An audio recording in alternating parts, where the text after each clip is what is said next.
Today on the Mommy Business Podcast, we have Fancy. We're glad to have you here to share your incredible story and your expertise with our listeners. Do you mind giving us a little background about you and how you got started in your current field? Okay. So I've always been a writer. I've been a writer since I was a small kid. Like I wrote the plays and scripts for different projects in school. But when I started out in the real world, I guess you say in college, I started out as a marketing major and I got my associates in marketing. But then I went on to Southern University and began working on my bachelor's in mass communications with the focus in public relations. So I say all that to say, like, I've had those educational aspects that were there, but the writing has always been like the biggest thing. So I'm a mom of three. I was a teen mom, and I knew that whatever I decided to do, I needed it to be something that I love, but I also needed to be able to take care of three children. And that has within itself, while I thought that was going to be an easier thing to do, it was a challenge for me. So there were a lot of times I experienced homelessness while pursuing my business. It was just kind of like one obstacle after another, but I really had to change my mindset, change my thinking. And I began to see myself grow and build from there. And with the magazine, of course, when I started it, I was actually in the middle, like I was facing an eviction and I took my rent money and I was just like, I'm going to do this anyway, because I thought it was going to be like an overnight thing. I was so green when I started out. So I began just doing interviews with different people. I really wanted to go into public relations. So people would suggest that I go and talk to these different individuals. And I would just do the interviews, but I enjoyed it, but I knew that it wasn't always it wasn't totally what I wanted to do. I still wanted to work in public relations from the aspect of being a publicist. So in about, what was it? This is 2021. In about 2018, we began to offer services that were PR and communications related. So we began to take on our own clients as well. We already had all of our marketing and advertising clients, but then we began to also offer public relations and branding services as well. So that's a little bit about what I do, as well as a little bit about who I am. I'm also a big mental health advocate. I just want to add that because mental health is something that my family has dealt with for years, and my own self has been diagnosed with the bipolar disorder. So mental health is something that the magazine is very passionate about as well. I like that. And one of the things that stood out to me, you said that as you was building you're going through your journey, that you had to learn how to change your mindset. That's very powerful because we know that, your mindset is really in control of a lot of things. Did you have help with making that decision, or was that just something that you internalized and said, this is something I need to take control over? I think once I really got down to it, like when I really began to take it serious, I didn't have help at that moment. But before that, or prior to, I would have to credit Carlin LeBlanc, who was kind of like a mentor to me. And she was always talking about mindset. She introduced me to Louise Hayes, and just the whole aspect of just thinking differently. So, and then there were a lot of other women as well. I realized, like, with a lot of the women that I was interviewing, everyone talked about mindset. Everyone talked about a mind shift, but I didn't know anything about that when I initially started out in business. Like, that was a whole new world to me. Yeah. But I'm so glad that they would often speak on it, and I began to pick up bits and pieces. And then, once you start to really pursue something, that's when you really start to get all the messages and the signs, and more things start to make sense as you dig deeper. And so that's what I really had to do. But I had to first decide that I wanted to change my life, Yeah. I like that. That's really good advice. And like you said, I know I learned later on in life as well that your mindset matter, and how you feel about yourself and what you think about yourself. Those things matter. And I didn't learn that until maybe, I would say, an adult, like after college. So imagine where, how much bigger you would be if you learned things like that at such a young age. So That's really good. So you consider yourself an introvert? You feel like, okay.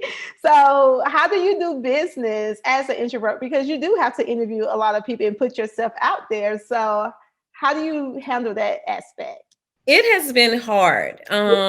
It's been very hard. What I learned though is that I have to have time to myself. Like I can do the interviews, but even prior to doing an interview, like I still need a good solid hour. I know some people can just kind of hop on or hop into situations. I am not that person. And then once I'm done, I'm probably done about for the day or at least for a few hours. Like I believe in taking naps throughout the day. I know that probably does not sound professional, but it helps me recharge, and just really knowing myself and knowing that this is still what I want to do. I'm constantly in a battle with myself and just trying to put myself out there more. And then I go through phases where it's just like, okay, you got it, you're doing it, you're talking to people, and then something might happen and it deters my attention. And then I'll have to, rebuild all of that hard work back up again. But at the end of the day, I believe that my voice is like, something that is supposed to be heard. I feel like this is a part of my purpose. And so I have to just continue to challenge myself and take it a day at a time. I like that. Stepping out of your comfort zone and pushing yourself. Yeah. So yeah. How did you get the nickname Fancy? When I first started the magazine, I initially was an exotic dancer.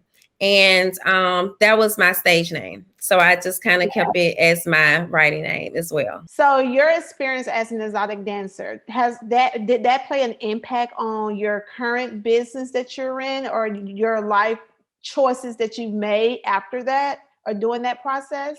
Oh, well, yes, because I always say like it's a lifestyle, it's a faster type of lifestyle. And if you get caught up in it, it's really hard to get out. And so especially when you get used to, fast money, fast things, whatever the case is, everything is fast. It's like everything leaves just as quickly as well.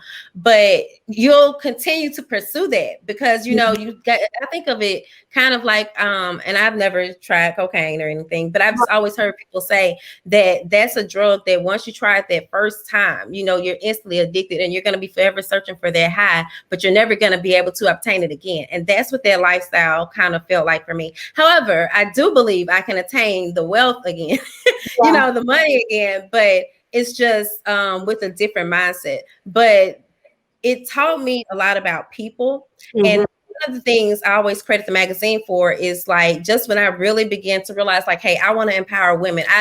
I knew that I didn't belong in a club. I never felt right there, but I was there because I thought that I saw the success that other people were having and I wanted that same success.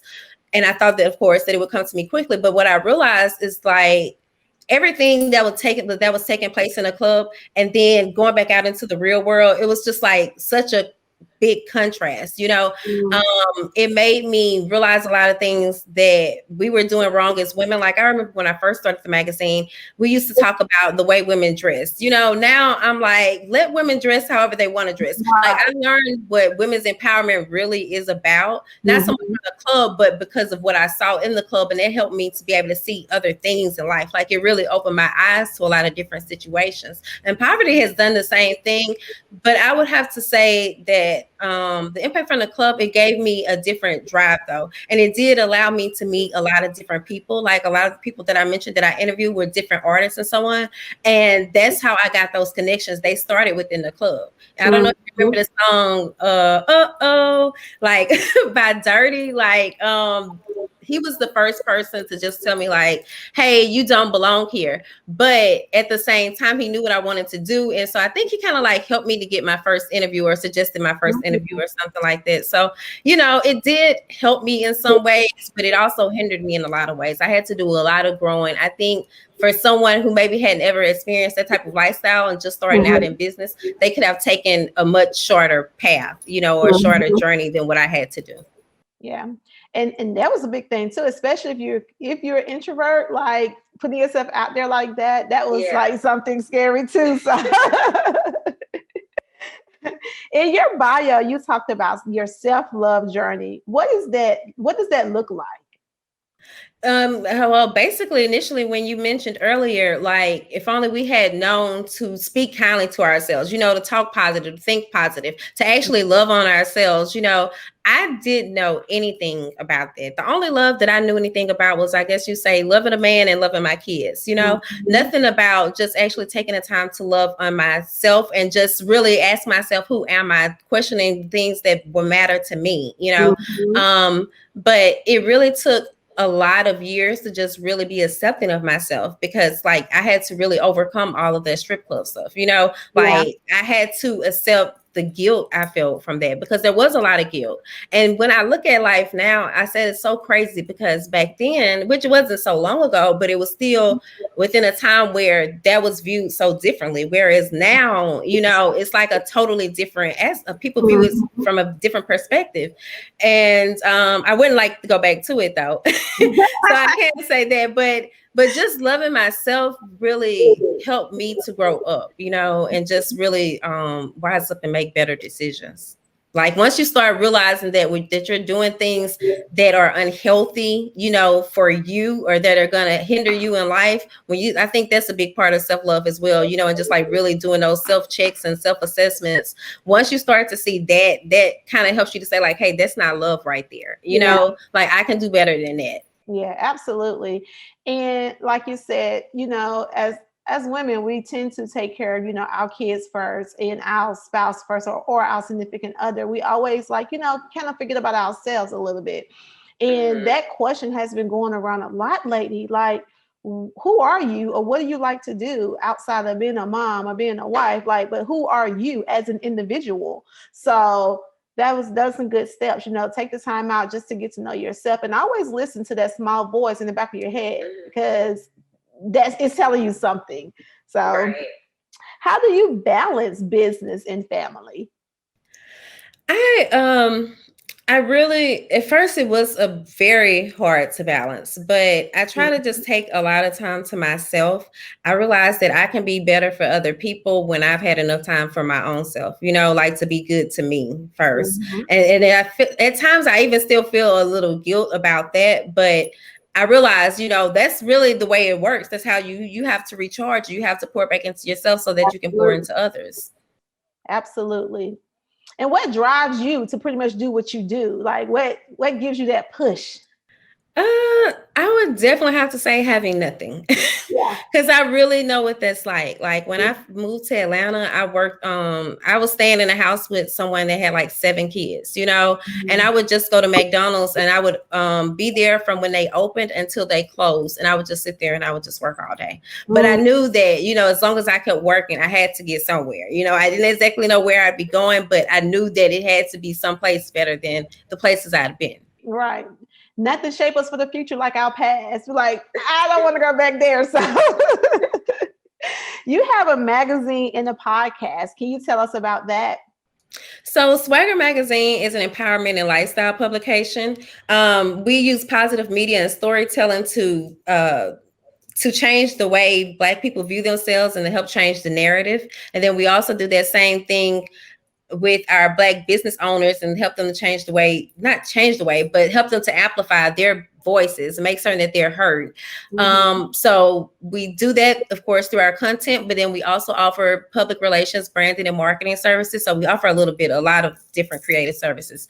But then with the podcast, it is like an offshoot of the magazine, but it's a way for us to still continue to educate and uplift, but also shine light on a lot of those subject matters or taboo subjects that we often don't discuss, So Theories and Thoughts is it's about to be turning 2 years old. I'm very excited about that. It's going to be 2 in October, but we also began to do a talk show as well. So we have Theories and Thoughts Deep Dive. So the podcast is live on Tuesdays, and then the deep dive is actually recorded in studio or on location. And we film like 6 episodes a season. We just finished recording season 2 last month. So we're preparing to launch that one.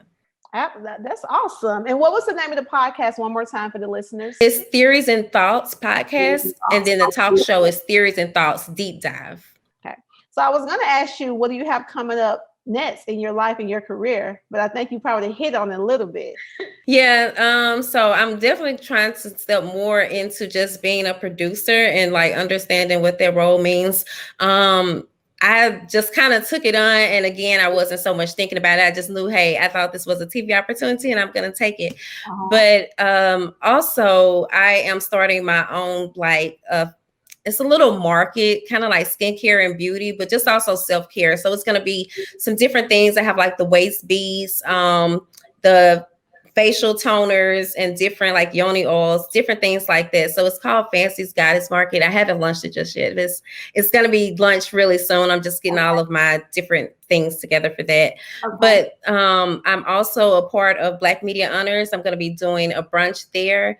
That's going to be August the 22nd in Atlanta. Okay. And it's by Empower Media Group. So I just want to make certain I didn't forget to mention it, because we are very excited to be taking part in that. Yes, that sounds exciting. So yeah. Before we wrap up, I have a final question for you. What is the best advice you received before becoming a mom, a wife, or a CEO that you have taken along with you on this journey? Ooh.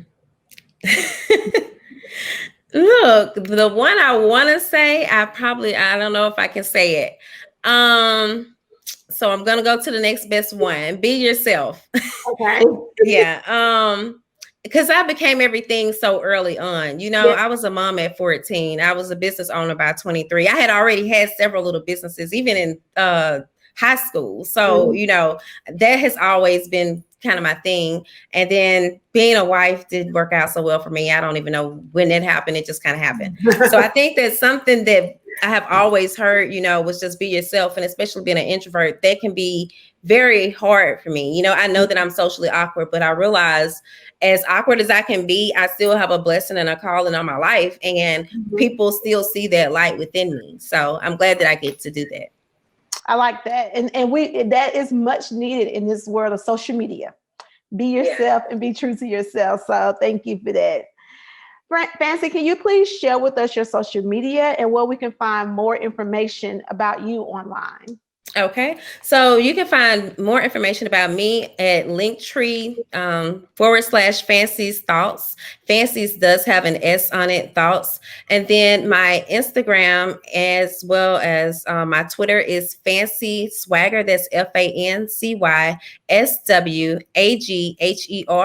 And then on Facebook, my page is Fancy the Go-Getter, and it's spelled GOGETTA. So yeah, and then of course you can always check out our website, which is swagher.net. That's SWAGHER.net. The podcast is there, and everything else is there as well. Thank you so much. Great advice, great tips. Thank you, Fancy, so much for joining the Mommy Business Podcast with me today. Thank you. Thank you for having me. You're welcome.